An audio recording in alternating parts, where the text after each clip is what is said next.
U.S. President Donald Trump announced that he was giving Russian President Vladimir Putin only 10 to 12 days to end the war. Yeah, I'd say 10 to 12 days. I'll announce it probably tonight or tomorrow.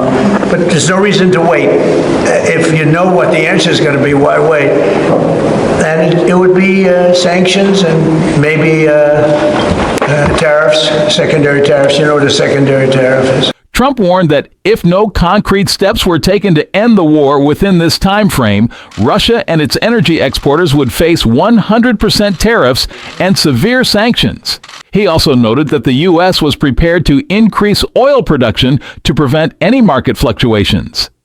This ultimatum did not immediately elicit a response from the Kremlin. Official Moscow merely noted that the statement had been noted without offering any further comment. However, former Security Council Chairman Dmitry Medvedev openly criticized this move, warning that every new ultimatum could lead to direct conflict with the U.S. and describing it as an ultimatum game. In contrast, the Ukrainian side welcomed this step. President Volodymyr Zelensky described it on Twitter X as a necessary show of strength for real peace. This ultimatum drew serious attention both in politics and in economic markets. Brent crude oil prices rose to around $72, with investors concerned about secondary sanctions on Russia's energy sector. It is reported that the potential effects of the sanctions could also impact recipient countries, with the reactions of major markets like China and India becoming a focal point. This development does not merely signify a hardening of diplomatic rhetoric. Trump is using this move to assert the U.S.'s leadership claim on the global stage, both economically and strategically. So why did Trump suddenly make this decision? In fact, on July 14, 2025, U.S. President Donald Trump dramatically escalated diplomatic tensions with Russia for the first time.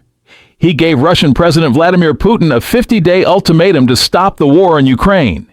If Russia did not make any significant progress within that time, Trump said sanctions would be imposed on Russia and its energy customers.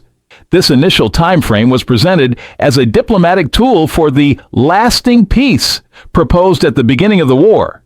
Trump said at the time, "This period is a real opportunity for Ukraine to regain its territory and end the war." However, as no concrete results were seen during this period, Trump regretfully announced that the 50 days were not enough. The continued attacks by Russian military forces on Ukrainian cities further increased the importance of this pressure. Prior to this ultimatum, Trump had made several phone calls to Putin in early 2025 and called for peace. However, when these dialogues failed to produce results, he decided to take tougher measures. The initial deadline, that is 50 days, was valid until around the beginning of September. During this period, Trump warned that if Russia did not stop the war in Ukraine, the U.S. would impose 100% tariffs and additional sanctions. These sanctions would not only target Russia, but also its trading partners, particularly those in the energy sector. However, 2 weeks later, on July 28th, Trump announced that he would reduce this time frame to 10 to 12 days. This change, i.e., moving to a shorter period before the initial 50 days were up, was seen as a major turning point in diplomatic pressure. The initial 50-day period was a test period for the Trump administration. It aimed to demonstrate to the global public that it was open to dialogue with Russia while also transforming expectations into a more realistic pressure strategy. However, Russia took no constructive steps during this period, and the attacks continued. This compelled Trump to issue a harsher and more urgent ultimatum. During the same period, Russia's attacks on Ukraine continued. For example, on July 29th, the Russian army carried out both devastating and tactically targeted attacks in southeastern Ukraine. A prison in the Zaporizhzhia region was hit by a Russian airstrike, resulting in the deaths of at least 16 or 17 prisoners and approximately 35 to 42 people being seriously injured. The prison's dining hall was destroyed, and administrative buildings were demolished. Ukrainian President Volodymyr Zelensky described the operation as a systematic and deliberately directed attack. He emphasized, "Russia should have known that this prison was a civilian structure. This is a deliberate crime." Zelensky also spoke of the dramatic nature of simultaneous attacks in other regions. A hospital in the Dnipropetrovsk region was hit by Russian ballistic missiles, or glide bombs. 3 people were killed in the attack, including a 23-year-old pregnant woman, and several others were seriously injured. The logic behind these attacks was seen not only as a physical blow, but also as a psychological and diplomatic pressure tactic. According to ABC News and The Guardian, these attacks were carried out at the same time as Trump's 10 to 12-day ultimatum to draw the world's attention to Russia's methods of warfare. Zelensky issued a statement following these events. Every bombardment, every attack on civilian infrastructure, this is a massacre by the Russian regime. This is an even greater reason to hold Russia accountable before the world. He also called on the U.S. to exert stronger pressure on Russia.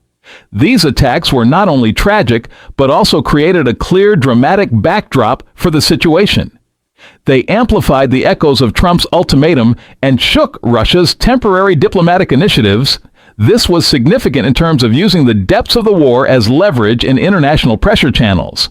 Despite Medvedev's stern warning, the U.S. and Germany announced that they would send additional air defense systems to Ukraine. The German government said it was ready to provide Ukraine with its most comprehensive defense support to date, along with the U.S. Patriot systems. This move is seen as a strengthening of the diplomatic pressure created by Trump's ultimatum. At the same time, Trump issued a clear warning to China and India. If they continue to purchase energy from Russia, the U.S. will exercise its right to apply 100% secondary tariffs to these countries as well. This move is intended not only to put pressure on Russia's exporters, but also on the main buyers in the energy market. This news immediately reverberated in the market. Brent crude oil rose to approximately $72 to $73 per barrel. The price increase was driven by investor concerns over potential disruptions in Russian oil supplies. This rise indicates that the geopolitical risk premium has re-entered the market. One of the reasons for the rise in the oil market is Trump's announcement that he is ready to increase energy production. The U.S. has announced that oil production will be increased, which will ease the pressure on the market. However, experts point out that the response of countries such as China and India to these tariffs is still unknown. China is unlikely to object, but India may take this threat seriously, which could lead to the withdrawal of up to 2.3 million barrels of Russian oil from the market per day. This ultimatum is seen as a sudden turnaround for Trump. Previously cautious in his statements, Trump has now switched to a direct, concrete, and harsh tone. We have had disagreements with Putin, but now the time for talk is over. This message shows that diplomatic pressure has now reached a new level. This statement is not merely political rhetoric, it is also seen as part of the U.S.'s dignified and strategic policy of pressure against Russia. The U.S. and Germany are sending modern defense systems such as Patriot systems and Iris-T to Ukraine during this period, both strengthening defense and visually and audibly demonstrating the reality of Trump's ultimatum. In conclusion, the main message of this section is that Trump's swift and harsh ultimatum has set the tone for diplomatic pressure, increased geopolitical risks in the oil market, and accelerated Western countries' view of Ukraine as a defense laboratory. The threat of sanctions against China and India showed that this policy has the potential to create pressure on the recipient side on a global scale. China responded immediately to this threat, stating, "Our energy sovereignty is our freedom," and announcing that it would not back down from its sovereignty in oil trading. With this message, China is trying to protect its strategic position and taking a stand against U.S. influence. India, on the other hand, is taking a different stance due to its dependence on energy. Oil and natural gas minister Hardeep Singh Puri stated that even if India limits its imports from Russia, it is not afraid of the green transition. He noted that India already diversifies its sources by importing oil from 27 to 40 countries and that there is sufficient supply in the market. Nevertheless, it was noted that India's energy dependence on Russia is expected to be approximately 35 to 36% by the first half of 2025. Hardeep Singh Puri conveyed the message, "We feel no pressure. If something happens, we will adapt." India is also shifting toward innovative energy supplies, increasing new oil imports from Brazil and Canada, and strengthening domestic reserve production. This step is part of India's foreign policy philosophy of opposing the double standards of Middle East policy.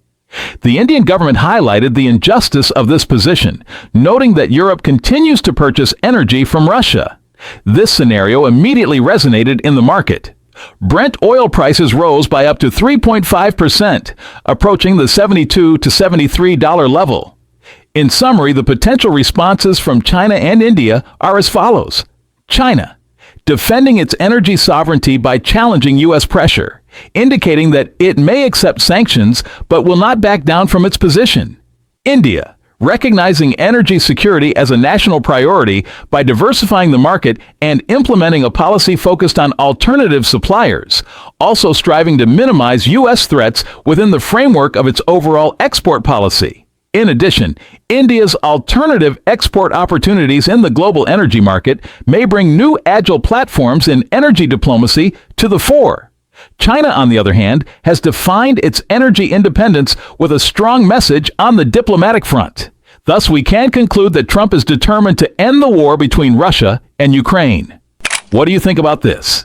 How much longer can Ukraine withstand Russia's attacks? Don't forget to follow our channel to stay informed about such news.